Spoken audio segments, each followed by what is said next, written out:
The phone on my kitchen counter was already on speaker when my world tilted sideways. I'd been folding laundry socks, specifically, because that's what normal Tuesday afternoons look like when you're a mom of two. The basket sat between me and a pile of mismatched cotton casualties, and I was actually feeling pretty good about life. Lucy and Noah were at the table behind me, sharing the good crayons, working on what Lucy called a family portrait that featured everyone with triangle bodies and circle heads. Then Allison's voice cut through the room like a knife through butter. I know you'll understand. Kat, we're curating a very specific future leader image for Madison's party. Lucy and Noah are sweet, but they don't quite fit the aesthetic we need for these VIP parents. I froze. The sock, one of Noah's tiny Spider-Man ones, dangled from my hand like a surrender flag. Wait. My voice came out strangled. What did you just say? Behind me, Lucy hummed while she colored. Noah made explosion noises as he added what I assumed were dinosaurs to the family scene. They had no idea. No clue that their aunt, my own sister, was currently explaining why they weren't good enough to attend their cousin's birthday party. You're not inviting them? I turned toward the phone, my hands starting to shake. Allison, their family. Oh, Kat. Her tone shifted to that practiced sympathy she'd perfected over the years, the one that made you feel like you were the unreasonable one. This is exactly why I wanted to talk to you privately. It's better for them not to be there. They'd feel so out of place among these high-caliber kids. Madison's guest list is very strategic this year. We're talking children of venture capitalists, tech executives, the mayor's daughter. It's about networking. Madison's future depends on these connections. High-caliber kids. The words settled in my chest like stones. They're 7 and 5, I said slowly. It's a birthday party, not a shareholder meeting. Don't be naive. Allison's voice took on an edge. These relationships matter. Brian and I have worked incredibly hard to get Madison into Rosewood Academy. Do you know what the competition is like? We can't afford to have her associated with... She caught herself, but not quickly enough. Associated with what? My voice was barely a whisper. Finish that sentence, Allison. I just mean, your kids are wonderful in their own way, but they're not quite at the same developmental level. Madison's friends are all reading at 8th grade levels. They're taking Mandarin and competitive chess. I don't want Lucy and Noah to feel bad about themselves. The Spider-Man sock fell from my hand. I'd spent 34 years as the peacekeeper. The younger sister, who smoothed things over, who bent and flexed and accommodated, who took the smaller bedroom, the later graduation party time slot, the understanding nod when mom and dad couldn't make it to my events because Allison needed them more. My eyes drifted to the table. Lucy had added hearts around the stick figures. At the top, in her careful 7-year-old handwriting, she'd written family in letters that climbed and dipped like a heartbeat monitor. Something inside me cracked, not broke cracked, like ice on a frozen lake, that moment before everything shifts. No, I said. What? No, we're not coming, Allison.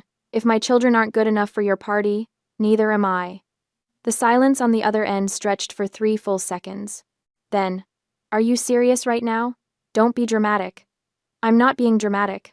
I'm being clear. My voice was steady now, stronger than I'd heard it in years. You just told me my kids don't fit your aesthetic, that they're not high caliber enough. So, we're out, all of us. Kat, you're completely overreacting. This is why I tried to handle this delicately. I ended the call. My hand was shaking as I set the phone face down on the counter. The kitchen suddenly felt too quiet, except for the gentle scratch of crayons on paper. Mommy? Lucy's voice was small. Was that Aunt Allison? I turned around, wiping my eyes quickly. Yes, baby. Is she mad? No, sweetheart, everything's fine. But it wasn't fine. Nothing about this was fine. The front door opened, and Thomas's footsteps echoed down the hall. He appeared in the kitchen doorway, still in his suit from work, his tie loosened. One look at my face, and he was moving toward me. What happened? I opened my mouth, closed it, tried again. Allison called. He waited, his dark eyes searching mine. She uninvited the kids to Madison's party, said they don't fit the aesthetic she needs. Wrong caliber. The words tasted bitter. She wanted me to understand that it's better for them that they'd feel out of place with the quality children she's inviting. Thomas's jaw tightened, that muscle near his temple jumping the way it did when he was furious but contained. What did you say? I told her we're not going. None of us. He studied me for a long moment, and I braced myself for him to suggest we smooth it over. That family was important. That maybe Allison had a point about the networking thing, that we should be the bigger people. Instead, he asked, "What do you want to do?" The question caught me off guard. Not what should we do, not what makes sense, what do I want? I looked at Lucy and Noah, still absorbed in their drawing, still safe in their bubble of crayons and imagination. "I want to protect them," I whispered. "I want to draw a line, and never let anyone make them feel less than enough. Not even family. Especially not family." Thomas pulled me into his chest, his hand steady on my back. "Then that's what we'll do." Over his shoulder, I could see Lucy adding more hearts to her picture. She'd drawn a sun in the corner, and was carefully coloring it yellow. "We're not going," I said again, this time to myself. Thomas nodded against my hair. "We're not going." Behind us, Noah announced that he'd finished his dinosaur family, and could he please have a snack? Life moved forward. The laundry still needed folding, dinner still needed making, but something fundamental had shifted. I'd said no to my sister for the first time in my life, and I had no idea that it was only the beginning. Special Adventure Day, I announced to the kids after school, forcing brightness into my voice. "This Saturday, we're going to do something amazing instead of going to Madison's party." Lucy's face fell. "We're not going?" My heart cracked. "We're going to have so much more fun, I promise. Just the four of us." "Did we do something wrong?" Her voice was so small. I knelt down, pulling both kids close. "No, baby, never. You are perfect. Both of you are perfect." Noah's lip trembled. "Doesn't Maddie want us there?" "Sometimes grown-ups make choices that don't make sense," I said carefully, blinking back tears. "But it has nothing to do with you. You didn't do anything wrong." Lucy nodded, but I could see the confusion in her eyes. The hurt. I was going to make this right, somehow. The resolve settled in my bones, carrying me through the rest of the evening routine. That night, after the kids were in bed, I found Thomas in his study. His laptop was open, his expression focused. "What are you doing?" I asked from the doorway. He looked up, and there was something dangerous in his eyes, something calculating. "Brian called me today like nothing happened. Like his wife didn't just publicly humiliate you and the kids. He wants me to fast-track his contract so he can announce it at the party." Thomas leaned back in his chair. "That kind of arrogance makes me suspicious." "Suspicious how?" "No one is that confident unless they think the deal is already done, unless they think they have leverage." He turned back to his screen. "I'm having my VP of Operations pull the full file on Monroe Construction. Every document, every project, every subcontractor. Is that normal?" "Due diligence?" "Always." He smiled, but it didn't reach his eyes. "Brian's forgotten something important. I didn't build Northbridge Holdings by being careless. And I certainly don't let family dynamics cloud my business judgment." I moved closer, reading the email he was composing to his executive team. Subject: Monroe Construction, Comprehensive Review. Priority: High. Pull all documentation. I want a complete audit before we proceed. What are you looking for?" I asked. Thomas's fingers paused over the keyboard. "I don't know yet. But Brian's behavior today, the entitlement, the assumption it doesn't sit right. Someone that's sure of himself either has something concrete, or he's been operating on borrowed confidence." He hit send. "What if you don't find anything?" "Then I politely decline the contract on business grounds, and we move on with our lives." He stood, closing his laptop. "But if I do find something?" He didn't finish the sentence. He didn't need to. I'd been with Thomas long enough to recognize that look. Cold, focused, relentless. It was the same expression he wore when a competitor tried to undercut him, or a partner tried to manipulate terms. Brian had made a mistake. He'd assumed that family meant Thomas would be soft, that personal relationships would make him careless. He'd forgotten that Thomas Baker didn't become a CEO at 36 by being anyone's pushover. "The party is Saturday," I said quietly. "I know." Thomas pulled me close, his hand warm against my back. "Let them have their party. Let Brian think he's won. We'll see what the audit turns up." In the darkness of his study, with my sister's words still echoing in my head, "They don't fit the aesthetic," I felt something shift inside me. I'd drawn a line by refusing to go. Thomas was preparing to defend it. And somehow, I knew this was only the beginning. Friday morning, I was making coffee when my phone buzzed with an Instagram notification. Allison had posted. I shouldn't have looked. I knew better. But my thumb moved before my brain could stop it. And there it was, a perfectly staged photo of gold-embossed invitations fanned across her marble countertop. Madison's name in raised lettering, some French script I couldn't quite read. The caption made my stomach turn.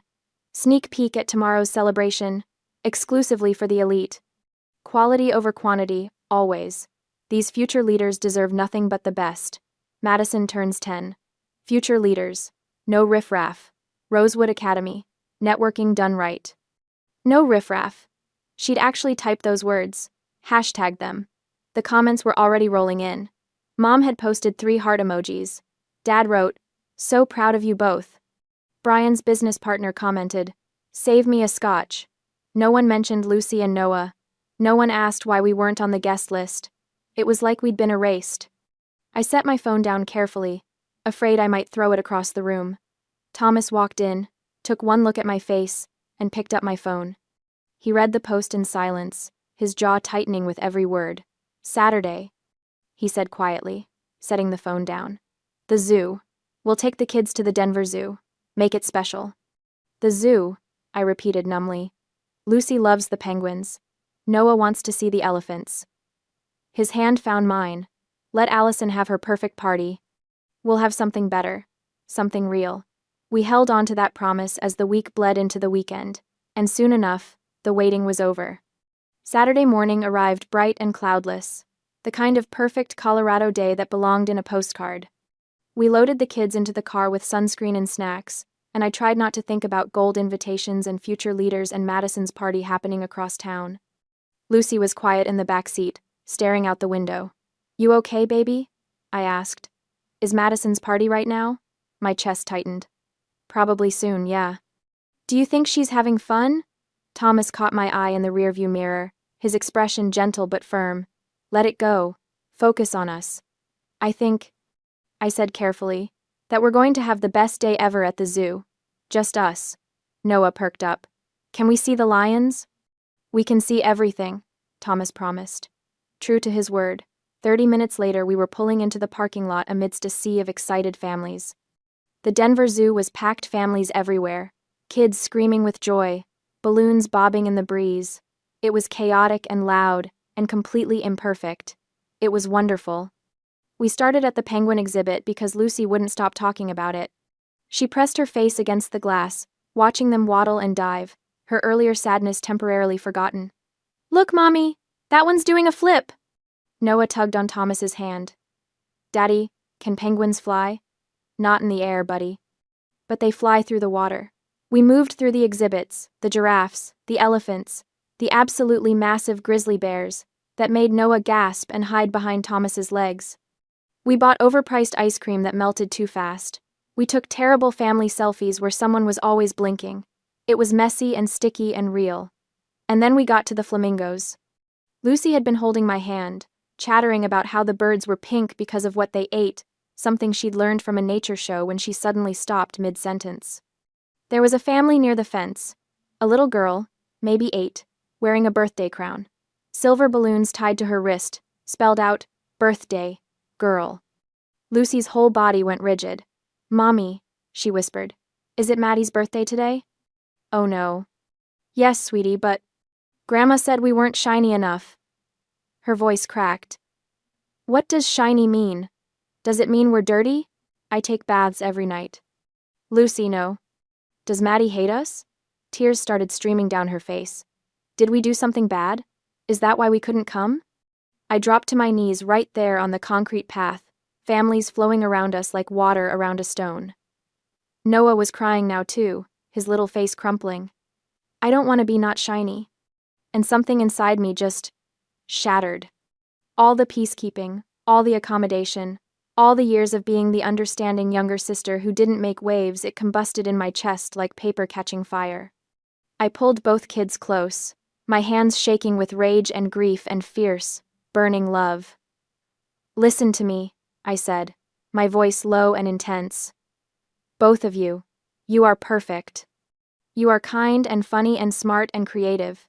You are the best parts of every single day. Anyone who can't see that anyone who would make you feel like you're not enough doesn't deserve you." Lucy sobbed against my shoulder. But Aunt Allison said, "Aunt Allison is wrong." The words came out harder than I intended, but I meant every syllable. "She is wrong, and what she did was cruel, and it has nothing to do with who you are." I felt Thomas's hand on my shoulder, steady and warm. Noah was wiping Lucy's tears with the zoo map, leaving smudges of ink on her cheeks. The simple gesture, Big Brother taking care of his sister, made my heart crack and reform into something stronger. "We love you," Thomas said, kneeling down beside me. "More than anything in this world, and we will never ever let anyone make you feel small. That's a promise," Lucy hiccuped, her arms tight around my neck. "Even family?" "Especially family," I whispered. We stayed there for a long time, the four of us knotted together on the path while the world moved around us. When we finally stood up, something fundamental had shifted. I wasn't going to be the peacekeeper anymore. I was going to be the protector. The clarity of that moment stayed with me as we drove home, washed off the day's grime, and finally settled the house for the night. That night, after the kids were finally asleep, exhausted from the zoo and the emotional weight of the day, I found Thomas at his laptop again. The blue light illuminated his face, casting shadows that made him look dangerous. "What are you doing?" I asked, though I already knew. "Reading." He didn't look up from the screen. "Find anything?" His finger paused over the trackpad. "Smoke. Not fire yet, but definitely smoke." He turned the laptop toward me. The screen showed a dense audit report, full of financial jargon and highlighted sections. Brian's insurance certificates are outdated on 2 projects. His subcontractor payment schedules are irregular, and there are some vendor complaints about intimidation tactics. Thomas's voice was clinical, detached. Nothing definitively illegal yet, but enough that I'm not comfortable proceeding without deeper investigation. What happens now? Now I ask for more documentation, safety records, liability coverage updates, subcontractor verification. He closed the laptop. Standard compliance check before a contract this size. Brian will think it's just bureaucratic process. But it's not. No. His smile was cold. It's not. He opened his email and began typing. To Brian Monroe, subject Monroe Construction, pre-contract documentation. Brian. Per standard protocol for contracts exceeding $15 million, Northbridge Holdings requires updated compliance documentation before final review. Please submit the following by end of business Monday. 1. Updated liability insurance certificates. 2. Subcontractor payment verification for all active projects. 3. Safety incident reports past 24 months. This is standard procedure. Looking forward to reviewing and moving forward. Best, Thomas. "You're giving him the weekend," I said. "I'm giving him hope." Thomas hit send. Let him enjoy Madison's party. Let him brag to his country club friends about the big Northbridge deal. Let him think he's won. And then? Thomas stood, closing his laptop with a soft click. And then we see how he handles actual scrutiny. In the darkness of his study, I saw my husband clearly, not just the CEO, not just the careful businessman, but the man who'd knelt beside me on a zoo path and promised our children he'd never let anyone make them feel small. "They hurt our kids," I said quietly. "I know. This isn't just about business anymore, is it?" Thomas's hand found mine in the dark. "It was always about family, Catherine. Brian just forgot which family actually matters." Upstairs, I could hear Noah's sound machine humming through the monitor. Lucy had probably kicked off her covers again, the way she always did. Tomorrow was Sunday. Allison would probably post party photos Madison with her elite friends, the perfect aesthetic, quality over quantity. But Monday was coming, and with it, consequences. Sunday passed in a blur of quiet tension, a holding pattern before the storm. Monday morning arrived with deceptive calm. I woke up to sunlight streaming through the curtains and Thomas already dressed for work, his tie perfectly knotted, his expression unreadable. "Big day?" I asked, though I already knew the answer. "Just another Monday." He kissed my forehead. I sent the documentation request to Brian Saturday night. Let's see how quickly he responds. After he left, I made breakfast and got the kids ready for school. Lucy was still quiet, more subdued than usual, and it made my chest ache. Noah asked twice if we could go back to the zoo, and I promised we would soon. I didn't check my phone, didn't look at the family group chat, didn't scroll Instagram to see the inevitable flood of party photos. I'd gone silent, and the silence felt like power. It was a quiet strength that carried me through the weekend and into the start of the week, shielding me from the noise outside. By afternoon, my mother had apparently noticed. My phone rang her name on the screen and I let it go to voicemail. She called again. I declined. A text appeared. "Catherine, this silent treatment is childish. Your sister's feelings are hurt." I stared at the message for a long moment, then set my phone face down on the counter. Allison's feelings were hurt. Not my children's, not Lucy's, who'd cried at the zoo, not Noah's, who'd asked if he was dirty. Allison's. I didn't respond. I let the screen go dark, maintaining my silence until the evening brought news. That evening, Thomas came home with his tablet, his expression thoughtful. "Brian sent the documentation," he said, showing me the email. "Tom, here's everything you requested. Standard stuff, all in order. Let's get this signed. Need to announce by next week? Investors are getting antsy. Also, can we have lunch on Friday? Got some great momentum going." "He thinks the deal is moving forward," I said. "He's certain of it." Thomas scrolled through the attached files. "Look at the tone. Casual, confident. He's already talking about next steps." "Is everything in order?" Thomas's smile was razor sharp. "That's what my legal team is determining right now. But there's something else." He opened another document. "Brian's been telling people the deal is done. My assistant heard it from 3 different sources today.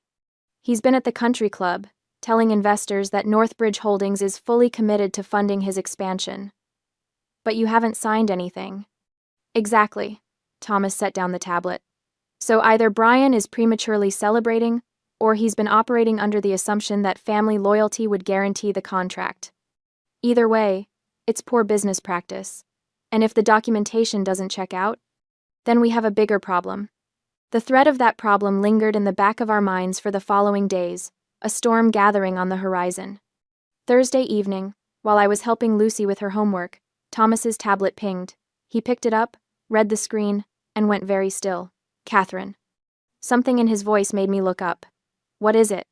He didn't answer immediately, just kept reading, his fingers scrolling slowly down the screen. His jaw was tight, that muscle near his temple jumping. "Thomas?" "Brian's been using my name." His voice was flat, controlled. "For 18 months, he's been telling suppliers and subcontractors that the Northbridge deal was finalized. That I'd personally guaranteed his expansion funding." My stomach dropped. "What?" He turned the tablet toward me. It was an audit report, 47 pages of dense text and highlighted sections. The header read, "Monroe Construction, Comprehensive Review, Confidential." "Page 12, Thomas said quietly. "Safety violations. Minor but consistent. Corners being cut." He scrolled. "Page 23. Irregular subcontractor payments. Not illegal but ethically questionable." Scrolled again. "Page 47. His finger tapped the screen. "This is where it gets interesting." I leaned closer, reading the highlighted section. Subject: Brian Monroe. Findings indicate the subject has repeatedly invoked Northbridge Holdings and CEO Thomas Baker by name when negotiating with suppliers, stating that the deal is done, and my brother-in-law is backing me fully. Multiple vendors report feeling coerced into accepting lower bids based on these assurances. Cross-reference check confirms no such agreement was finalized during this period. The words blurred in front of my eyes. "He's been bullying people," I whispered. "Using your name to intimidate them. For a year and a half." Thomas's voice was ice. "Before we ever discussed the contract formally, before any due diligence. He's been operating as if the money was already his. That's fraud. It's at minimum misrepresentation. At worst." Thomas closed the tablet. "At worst, it's criminal fraud."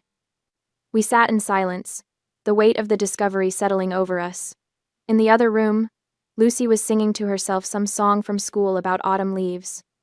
Noah was building a tower with blocks, the soft clatter of wood on wood punctuating the quiet. They had no idea that their uncle was a liar, that their aunt had called them low caliber. that their grandparents had sided with cruelty. "What are you going to do?" I asked. Thomas picked up his tablet again, opening his email. To Jennifer Chen, Chief Legal Officer, CC, David Rodriguez, VP Operations, Subject, Monroe Construction, Contract Termination. Jennifer, please prepare formal termination documentation for the Monroe Construction proposal. Grounds: material misrepresentation, unauthorized use of company name, and due diligence failures. Full audit report attached. I want a complete legal review by end of business Friday. Do not contact Brian Monroe until I give explicit authorization. SETAR. He hit send. "You're ending it," I said. "I'm protecting my company." Thomas set down the tablet and looked at me. "And I'm making sure Brian understands something important. Family doesn't mean I'm careless. It especially doesn't mean I tolerate fraud. When will you tell him?" "Monday." His smile was cold, calculated. Let him have his weekend. Let him make his plans, tell his investors, celebrate his inevitable success. Thomas stood, straightening his tie. He's going to need the good memories. I watched my husband, this man who'd knelt beside me at the zoo, who'd promised our children he'd never let anyone hurt them, and saw something fierce and protective burning in his eyes. "This is going to destroy his business," I said quietly. "He destroyed it himself." Thomas's voice was matter of fact. "I'm just declining to save him from his own decisions." Through the doorway, I could see Lucy and Noah's family portraits still hanging on the refrigerator. Stick figures with circle heads and triangle bodies, surrounded by hearts. "Family," written in crooked letters across the top. "Monday," I repeated. Thomas nodded. "Monday." And somewhere across town, Brian Monroe was probably celebrating, making calls, confirming investors, planning his big announcement. He had no idea the ground was already crumbling beneath his feet. The trap had been set. Now we just had to wait for it to spring. Monday morning arrived with surgical precision. I sat in my kitchen with a cup of coffee that went cold while I stared at the clock. 10 a.m. That's when Brian's meeting was scheduled. Thomas had left the house at 7:30, his expression unreadable behind his sunglasses. He'd kissed me goodbye, squeezed my hand once, and said nothing about what was coming. He didn't need to. I knew. I didn't have to witness it to know it was happening, though the details would come soon enough. Later, Thomas would tell me everything. How Brian arrived at Northbridge Holdings 15 minutes early, carrying a bottle of champagne in a gift bag. How he'd joked with the receptionist about celebrating. How he'd actually practiced his investor pitch in the elevator, muttering numbers under his breath. Brian thought he was walking into a coronation. He walked into an execution. Conference Room C was on the 14th floor, all glass walls and polished mahogany. The kind of room where million-dollar decisions happened over coffee and handshakes. Brian strutted in at exactly 10 a.m., his smile wide and confident. Then he saw the welcoming committee. Thomas sat at the head of the table, perfectly still. To his right, Jennifer Chen, Chief Legal Officer, her expression professionally neutral. To his left, Marcus Webb, Head of Risk Management, holding a tablet and wearing the kind of face that delivered bad news for a living. Brian's smile flickered. "What's with the welcoming committee? I thought this was just us, Tom." "Have a seat, Brian." Thomas's voice was arctic calm. Brian sat, but his hands were already fidgeting with his tie. "Is something wrong? Did legal find an issue with the paperwork? I can get revised documents by..." Thomas slid a manila folder across the table. The sound of paper on wood was deafening in the silent room. "Monroe Construction. Audit findings," Thomas said. 47 pages. I recommend starting on page 12. Brian's laugh came out nervous, strangled. "What is this? Tom, we don't need a formal audit like this. We're family, not a publicly traded conglomerate. I sent you everything." "Due diligence," Thomas interrupted. "Something you should have considered before you started using my name without authorization." The color drained from Brian's face. "What are you talking about?" Jennifer opened her own folder, her voice crisp and professional. "For the past 18 months, you've been telling suppliers, subcontractors, and investors that Northbridge Holdings had already committed to funding your expansion. You invoked Thomas Baker's name specifically, stating the deal was finalized and guaranteed. That's just networking, building relationships. Everyone does that." "Everyone doesn't commit fraud." Marcus tapped his tablet, turning it toward Brian. We have documented testimony from 7 different vendors. You threatened them with loss of future contracts if they didn't accept your price demands. You told them that Northbridge was backing you, that Thomas had personally approved the partnership, and that anyone who didn't cooperate would be blacklisted. Brian's hands were shaking now. Those are misunderstandings. Business communication. You're taking casual conversations and twisting. Page 23, Thomas said quietly. You failed to pay subcontractors on the Riverside project for 43 days. When they complained, you told them the money was coming from Northbridge and they needed to be patient, but we had no agreement, no contract, no commitment. I was anticipating the deal. I needed to keep projects moving. You lied. Thomas's voice didn't rise. It didn't need to. You misrepresented your financial position, manipulated vendors using my company's reputation, and built your expansion plans on a foundation of fraud. Brian stood abruptly, his chair scraping back. You can't kill a deal over paperwork. We're family. This is ridiculous. Catherine is just being dramatic about the party, and now you're punishing me for... Sit down. The command was soft, but Brian sat. Thomas leaned forward, his hands folded on the table. This has nothing to do with the party. Though your character there was certainly revealing. You and your wife ranked children by social value. You excluded my son and daughter because they didn't fit your aesthetic. That showed me exactly who you are. Tom, come on. But this? Thomas tapped the folder. This is about business. You manipulated relationships for personal gain. You lied to vendors, threatened suppliers, and used my name, my company's reputation to bully people into accepting your terms. For 18 months, you operated as if my money was already yours. Brian's face was red now, sweat beading on his forehead. I can fix this. I can apologize to the vendors. I can... Page 47. Thomas's voice was ice. You told the Highlands Project investors that I was your brother-in-law, and that family loyalty guaranteed the Northbridge partnership. You sold them shares in your expansion based on money you didn't have. That's investment fraud, Brian. The room went silent. Jennifer slid a document across the table. Official letterhead, dense legal text. Northbridge Holdings is formally declining the Monroe construction proposal, she said. Effective immediately. Furthermore, we are legally obligated to report these findings to the state licensing board. They'll conduct their own investigation. Brian stared at the letter like it was written in a foreign language. You can't. The licensing board? That could shut me down. I have projects in progress. I have employees. You have consequences. Thomas stood, buttoning his suit jacket. Which you earned. I built Northbridge on integrity, Brian. I don't cut corners, I don't manipulate people, and I sure as hell don't use my family connections to bully vendors. Please. Brian's voice cracked. Tom, please. The $18 million, it's my lifeline. Without it, I lose everything. The expansion, the investors, the lifestyle you couldn't actually afford. Thomas opened the folder again. You taught my children something valuable this week, Brian. You taught them that some people aren't worth having in your life, even if they're related. Especially if they're related. This is about the party. Brian's voice turned desperate, angry.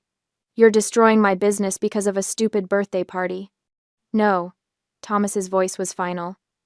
You destroyed your business the moment you decided integrity was optional. I'm just declining to save you from your own decisions. He walked to the door, paused, looked back. The champagne was a nice touch, though. Very presumptuous. Thomas left. Jennifer and Marcus followed, taking their folders and tablets and the smoking ruins of Brian's future with them. Brian sat alone in conference room C, staring at the termination letter, the bottle of champagne sweating condensation onto the mahogany table. While he sat in the wreckage of his arrogance, my day continued with the rhythmic normalcy of household chores. My phone rang at 2:30 that afternoon. I was folding laundry, the same basket of mismatched socks that had been there when Allison first called. The symmetry wasn't lost on me. Allison's name flashed on the screen. I let it ring 4 times before answering. Catherine. Her voice was shaking with rage. What did you do? I'm doing laundry, I said calmly. What's up? Don't play innocent. Brian just got home. Her voice broke. You ruined us. Thomas destroyed his business. Over what? Over a birthday party? I didn't ruin anything, Allison. I stayed home and had pizza with my kids. You turned your husband against us. Brian is losing everything, the expansion, the investors, the licensing board is investigating him. Do you understand what you've done? I sat down slowly, the sock in my hand forgotten. What I've done? My voice was steady, calmer than I'd ever heard it. I drew a boundary. I said my children weren't going to be treated like they were worthless. That's all I did. This is insane! You're destroying our family over hurt feelings. No, the word came out sharp. You destroyed it when you called my kids low caliber, when you told me they didn't fit your aesthetic, when you publicly hashtagged no riffraff, like they were trash you were keeping out of your perfect party. It was just a party. And this is just business. I stood, walking to the window. Brian lied to vendors. He used Thomas's name to bully people. He committed fraud, Allison, for 18 months. Thomas didn't ruin him. Brian ruined himself. He was trying to build something. He was trying to give Madison opportunities. By cutting corners? By lying? By manipulating people? My voice rose despite myself. You both played games with people's dignity. Turns out Thomas doesn't play games.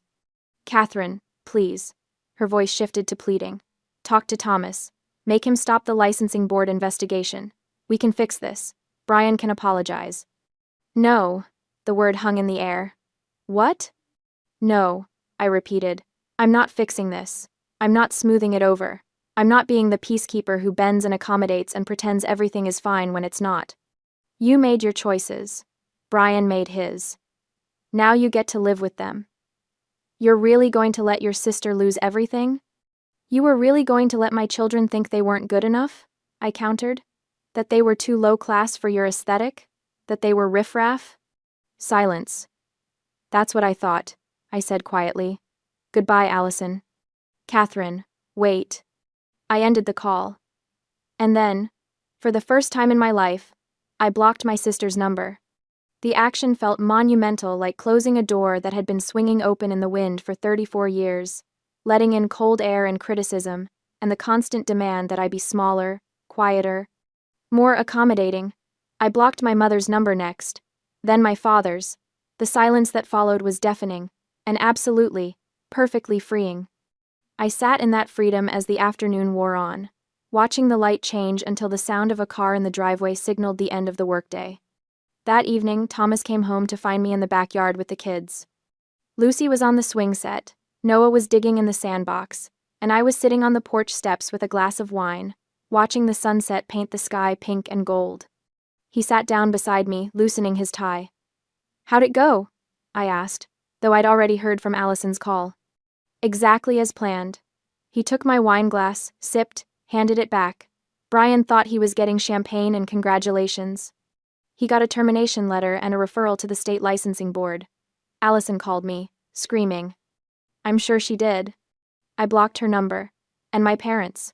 Thomas turned to look at me, his expression unreadable. How do you feel? I watched Lucy pump her legs, going higher and higher, her hair streaming behind her like a flag. Noah was building a sandcastle, humming to himself. Free, I said honestly. Lighter, like I've been carrying something heavy for so long that I forgot I was carrying it, and now I've finally put it down. Thomas's arm came around my shoulders, warm and solid. They called my babies riffraff, I whispered, and I almost let it go. I almost peace-kept my way through it like I always do. But you didn't. No, I leaned into him. I didn't. I drew a line, and you defended it. Always will, Lucy called out from the swing. Mommy, watch how high I can go. I watched her arc through the air, fearless and laughing, and felt something settle in my chest, something that felt like peace but stronger, like armor made of love. Brian taught them they weren't good enough, I said. Now they'll grow up knowing that anyone who can't see their value doesn't deserve space in their lives. Even family, Thomas agreed, especially family. The sun sank lower, painting everything gold. Noah abandoned his sandcastle to join Lucy on the swings, and their laughter rang out across the yard like bells. Tomorrow, Brian would start dealing with the consequences of 18 months of fraud. Allison would face the social fallout of her crumbling status. My parents would get furious I wasn't answering their calls. But right now, in this moment, we had everything that mattered. Dignity, boundaries, peace, and a family, our real family, that knew what love actually looked like. 3 months later, autumn had turned the Denver trees into flames of red and gold, but an unseasonably warm spell had gifted us a final taste of summer. I stood in my backyard on a Saturday afternoon, watching Lucy and Noah shriek with joy in the inflatable pool we'd dragged back out of the garage. Even though it was technically October, the sun was blazing, and the kids were splashing each other, and the 3 neighborhood kids who joined them. It was chaotic. It was messy.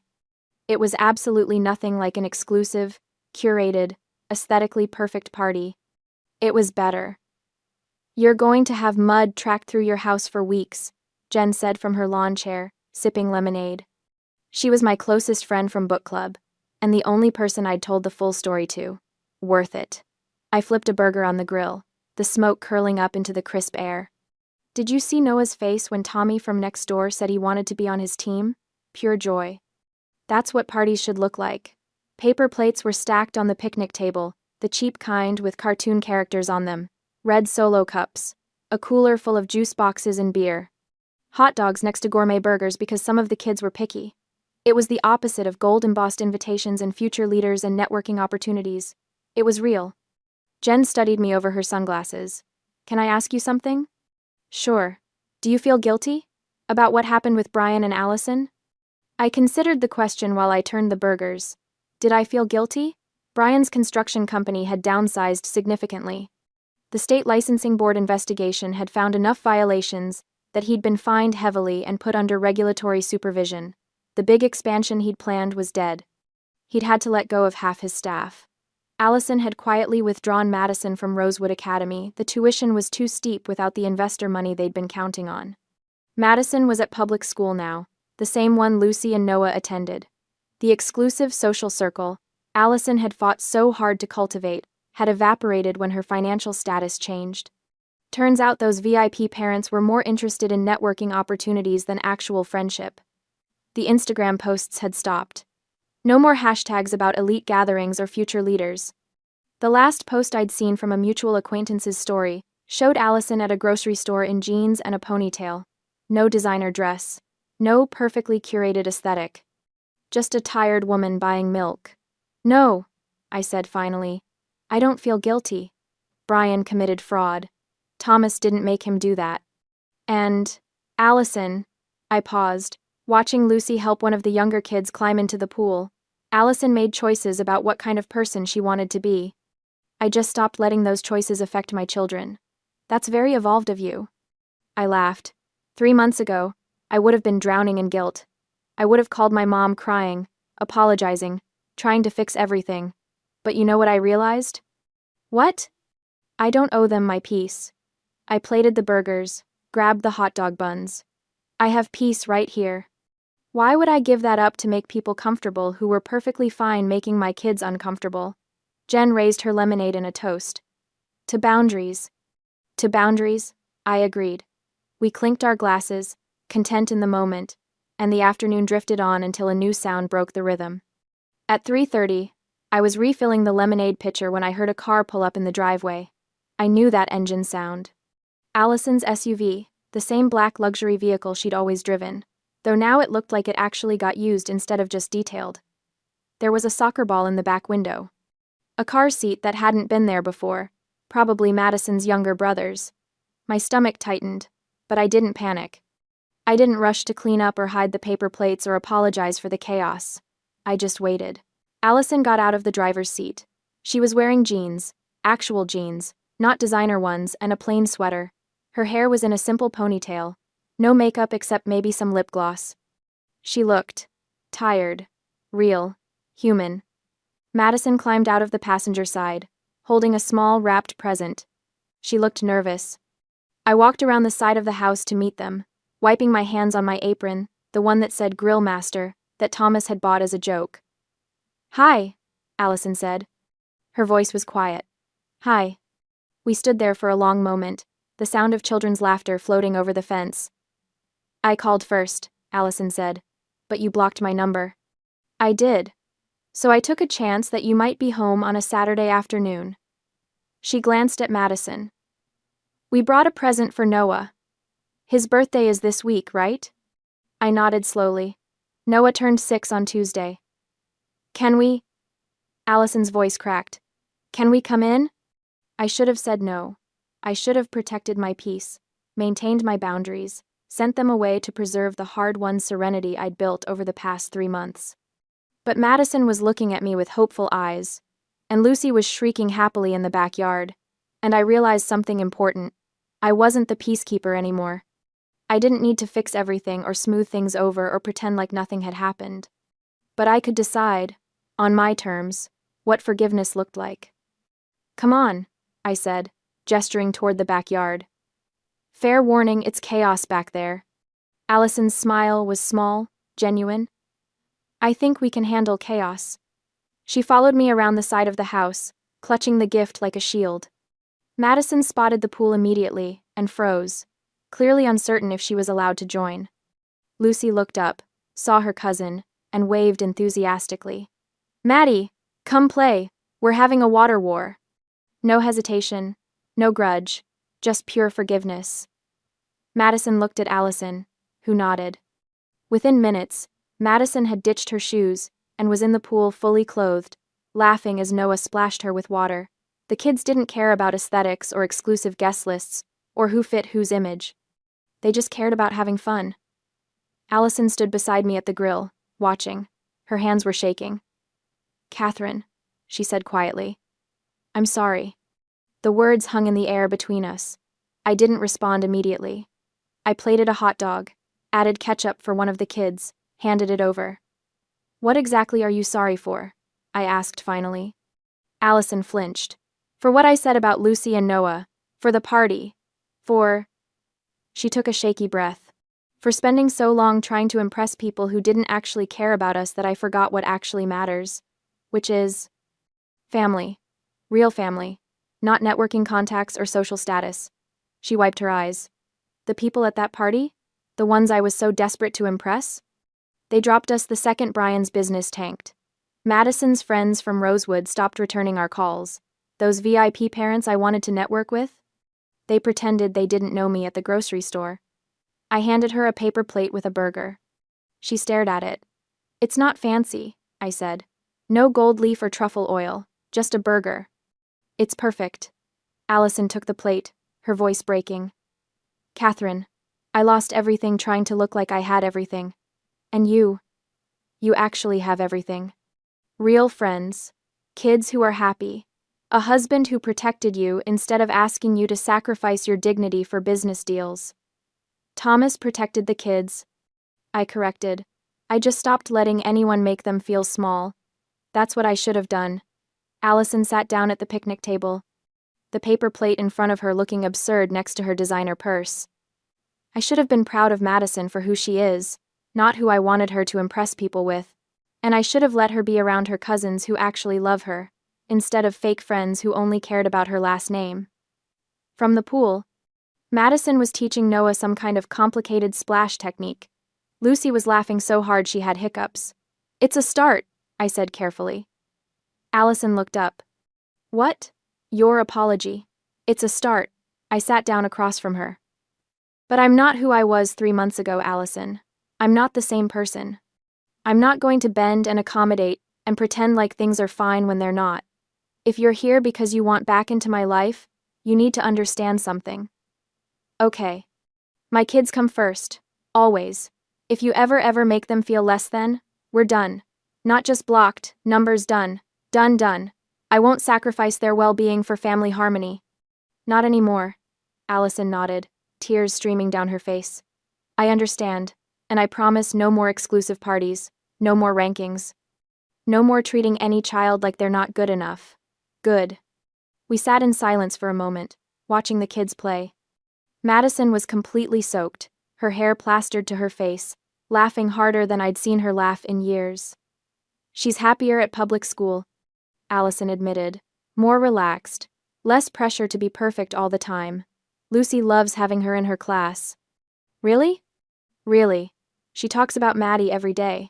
Apparently they're partners in science now. Allison's smile was watery but genuine. I missed 3 months of that. 3 months of my daughter being actually happy because I was too proud to admit I was wrong. You're here now. Am I? Allison looked at me uncertainly. Are we okay? I thought about it, really thought about it.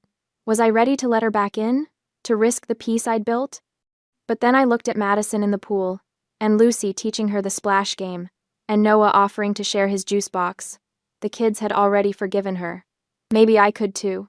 Slowly, carefully. With boundaries firmly in place. It's a start, I said again. But Allison?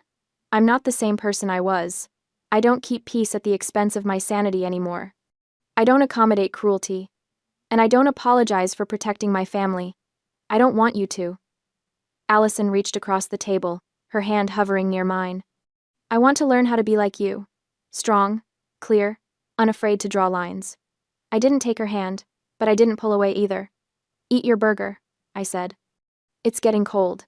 She took a bite, and we fell into a companionable silence that lasted until the shadows stretched long across the grass. Thomas came home at 5 to find a backyard full of soaking wet children, a cooler full of empty juice boxes, and his wife laughing with her sister over paper plates and cheap beer. He raised an eyebrow at me. I shrugged, smiling. He understood. He always did. Later, after everyone had gone home, and the kids were finally in bed exhausted, happy, smelling like chlorine and hot dogs, Thomas found me on the back porch. The sun was setting, painting the sky in shades of orange and purple that no Instagram filter could replicate. He put his arm around me, pulling me close. Allison came by, I said. I saw. She apologized. Did you accept? I said it was a start. I leaned into him. I'm not who I was, Thomas. I can't go back to being the person who bent and accommodated and kept peace at any cost. I don't want you to. He kissed the top of my head. I like who you are now. Strong. Clear. Unafraid. I learned from the best. We sat in comfortable silence, watching the sky fade from orange to purple to deep blue. Brian's business survived, Thomas said eventually. Smaller, supervised, but alive. I know.